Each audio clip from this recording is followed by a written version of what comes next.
Hello class, welcome to week 7. We are at the home stretch here, and I wanted to give you a final walkthrough for this week.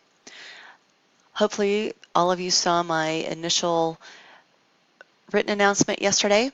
I added another announcement today. Actually, it's a resource. I wanted to share with you the work of Dr. Pauline Boss, who I am very, very appreciative of and respect highly for her work in the family field. I want to share with you her concept, her theory of ambiguous loss, and in doing so, here's a video of an interview with her. And it's about 20 minutes, and I think it will be very well worth your time. Ambiguous loss, although she started back in the 70s with POWs and MIA families, and then expanded it to families of executives. Other people have taken her work and applied it to many different areas. She herself was involved with families of Alzheimer's patients and other dementia patients. Other people have taken her work and looked at families of missing children. Also, families with children or family members with autism or other challenges or that keep them somehow enclosed from communicating and connecting with people.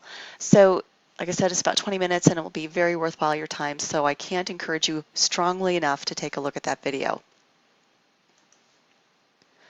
So let's move on to week 7. So here you can see that we have our objectives and the assignments here. Please, once again, I'd like to encourage you to fill out the IDEA student survey. And it shouldn't take more than 5 or 10 minutes. It really is helpful as we make changes to the course content as well as the what I do as an instructor. We have our readings and resources, a few more, a website, and another video here to take a look at. And just to point out, this week there are 2 sections to read, Section 9, Late Adulthood, and Section 10, Endings. The discussion board, I just realized, did not have a link here on this week's course, but do go to discussion board. So here you will find the question for week 7. There are a lot of reflective questions here in this week's assignment. Remember, at the graduate level, you still need to be bringing in relating what you're learning and your experiences to readings. So be sure to include some elements of resources and citing your textbook, maybe some other articles, whatnot, in your response here. And again, that's in the discussion board rubric. So that's something that not just in this class, but as you go in other classes, that you're continually thinking about how you can relate the question given in the discussion with the readings and the materials, videos, things like that that you've been encountering. Let's go back to week 7.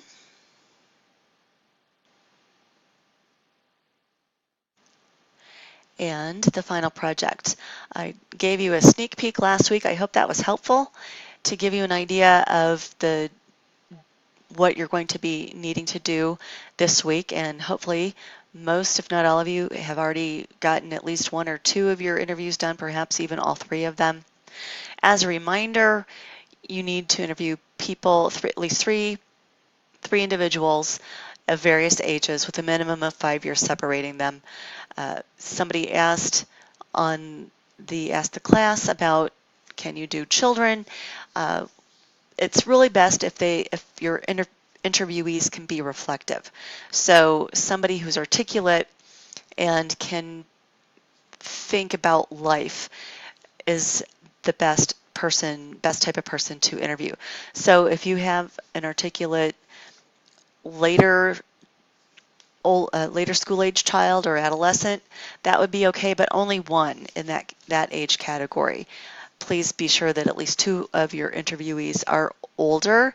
And again, you'll get the most out of this assignment if you have even more than 5 years. So perhaps a 20-year-old, a 40-year-old, and an 80-year-old or something like that.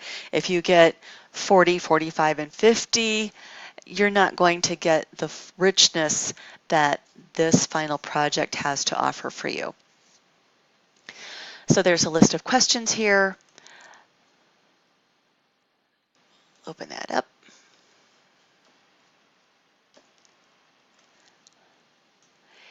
And as a reminder with this, there were questions again.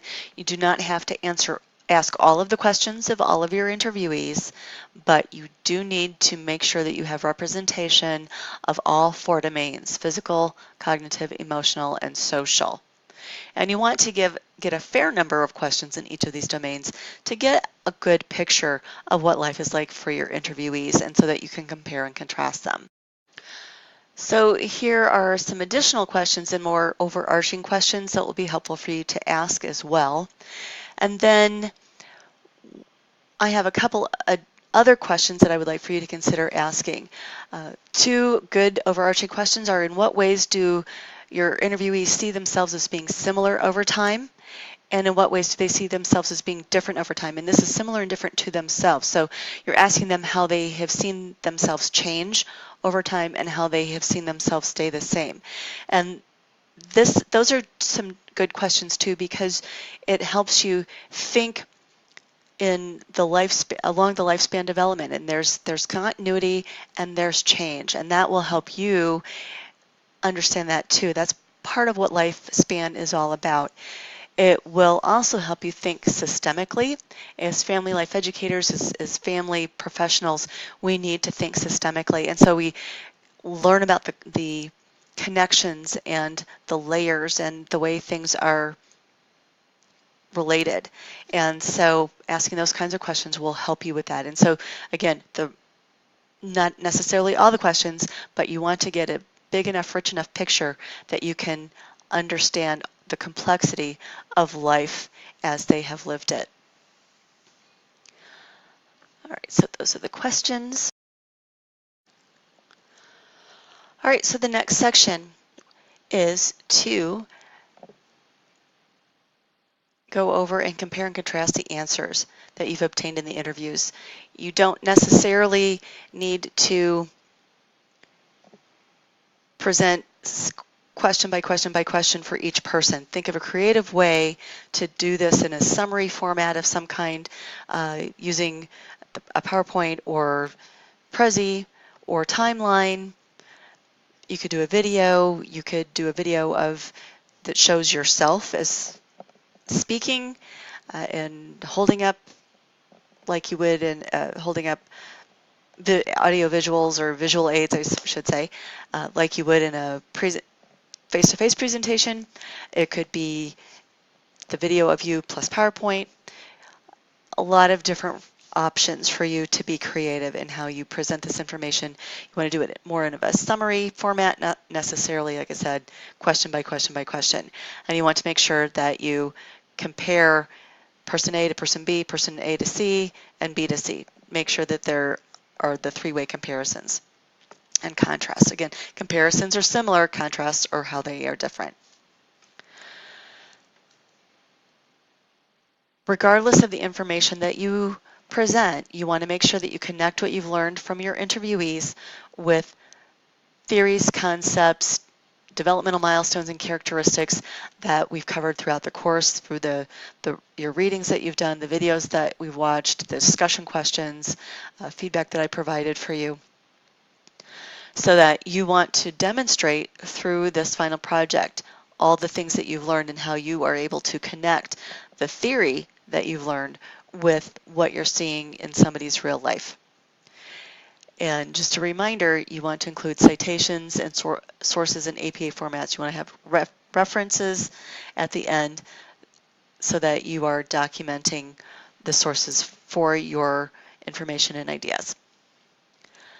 We'll go on to the rubric here. I'm just going to show you how to get it because there's another video that goes through the details. So click the View Rubric and it pops up. There we go. So I hope this has been helpful. I hope you've enjoyed this class. I've enjoyed having you as students and hope that you have gained a lot through the assignments, through the readings, the videos, feedback that I provided for you, interaction with each other. I wish you all the best. Take care.